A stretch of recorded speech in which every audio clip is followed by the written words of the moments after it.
जय श्री श्याम, जय हो हारे के सहारे की, जय हो शनि देव जी महाराज, जय हो गुरुदेव मनु भैया, आपकी सदा ही जय हो। आपको कोटि कोटि नमन। और जितने भी मेरे भाई, मेरी बहन, मेरी माताएं इस चैनल को देख रही हैं, उन सभी को कोटि कोटि नमन, कोटि कोटि प्रणाम। तो आज हम बात करने वाले हैं कि सिद्धियों पर, कि सिद्धि कितने प्रकार की होती है। तो दोस्तों, सिद्धियां तो बहुत अनंत प्रकार की सिद्धियां होती है। सिद्धियां इतनी होती है कि हम उनकी परिकल्पना भी नहीं कर सकते, इतने प्रकार की सिद्धियां होती है। सिद्धियां तामसिक होती है, सात्विक होती है। और जैसे जैसे हम, जो हमारे गुरुजी बताते हैं कि सिद्धियों का तो एक लेवल ही अलग होता है। अब किसी ने पूछ लिया कि पितृ देवता में और सिद्धि में ताकतवर कौन सा होता है, तो सिद्धियों में और पितरों में और सिद्धियों में ताकतवर कौन होता है।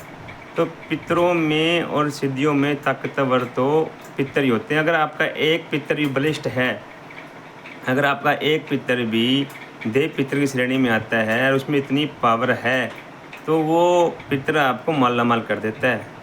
एक पितर भी, अगर आप, ये मेरी बात बिल्कुल सच है कि आपका एक पितर भी देव पितर की श्रेणी में आता है और वो आपके समर्थन में है, आपके हित करने में है, अगर वो देव पितरों की श्रेणी में आता है और वो बलिष्ठ है, तो वो आपको रंग से राजा बनाने की हिम्मत रखता है। सिद्धियाँ इतने स्मार्ट नहीं होती जितनी जो पितर देवता होते हैं वो हमारे अपने होते हैं। सिद्धियाँ आती जाती रहती है। सिद्धियों के पीछे, गुरुजी कहते हैं कि सिद्धियों के पीछे तो वैसे भी नहीं भागना चाहिए, अपना जो नाम जप है वही करता रहना चाहिए। और जो अपना, जो आपको लगता है, आपने कहीं से पता करवाया है कि आपके पितृदेव है, बलिष्ठ है, अगर जिस घर में पितर देव यानी कि बलवान होंगे, शक्ति से भक्ति से और वो परिपूर्ण होंगे या बलिष्ठ होंगे, तो वो आपको रंग से राजा बना देंगे। आपका मान सम्मान इतना दिला देंगी कि आपने कभी सोचा नहीं होगा। इतना मान सम्मान दिला देंगे समाज में, आप जहाँ भी जाओगे आपको मान सम्मान मिलेगा, लोग आपको पूछने लगेंगे, आपका नाम विख्यात हो जाएगा। भाई, कोई इंसान है जो जो लोग आपसे बातें करने के लिए आएंगे और आपकी राय लेना पसंद करेंगे। समाज में मान इज़्ज़त बढ़ जाएगी, भाई भाई में इतना प्रेम प्यार हो जाएगा कि भाई भाई भी आपस में पूछ के कार्य करेंगे। और जिस घर में लड़ाइयाँ होती है, जो सास अपनी बहू को देखकर खुश नहीं होती, जिस घर में पितर बलिष्ठ होते हैं, बलवान होते हैं, उस घर में तो माँ बेटियों जैसा प्यार बन जाता है।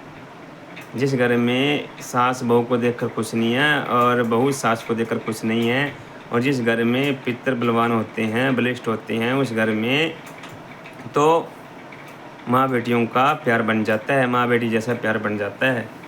और जिस घर में अगर पितर मलिन होते हैं, जैसे कि पितर होते तो वही पितर ही है। देखो, अगर उनका दाह संस्कार, उनका जो भी बोलते हैं पिंड अर्पण दर्पण, ये जो सही ढंग से नहीं किया जाता, तो वो एक प्रेत योनि में कष्ट भोगते हैं। वो जब उनको कष्ट होता है तो फिर वो अपने को कष्ट देते हैं।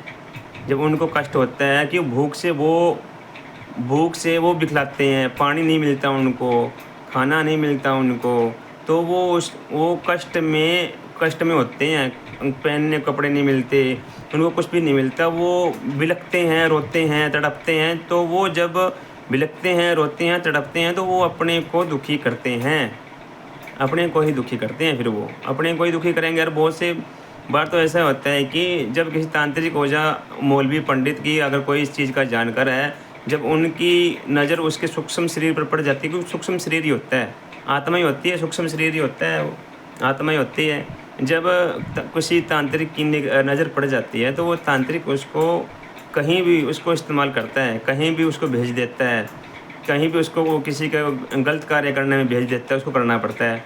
उसकी भोग बलि देकर या कैसे न कैसे करके उसको ऐसा बना देते हैं कि उसकी जो शुद्धि बुद्धि है उसकी बुला देते हैं और उसको भेज देते हैं अपने कार्य करने के लिए। तो सिद्धियों का क्या है, सिद्धियों से आप काम ले सकते हैं, सिद्धियों से आप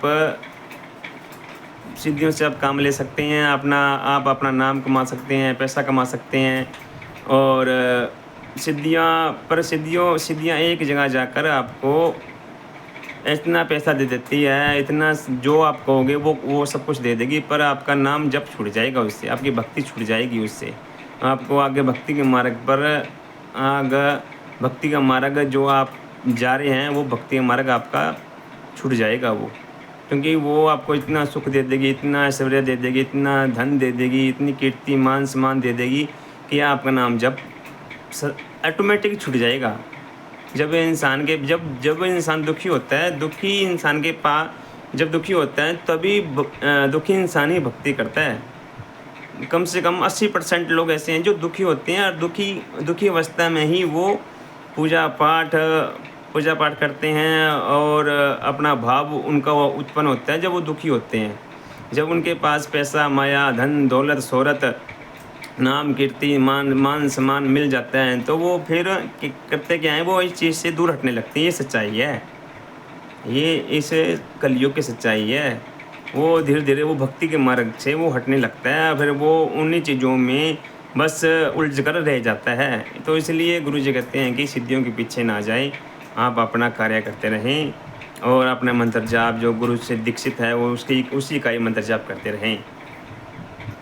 तो जय श्री श्याम, जय हो हरि के सहारे, जय हो तीन बाणधारी, तेरी सदा ही जो बालाजी महाराज, जय जय गुरुदेव मनु भैया, आपकी सदा ही जय हो।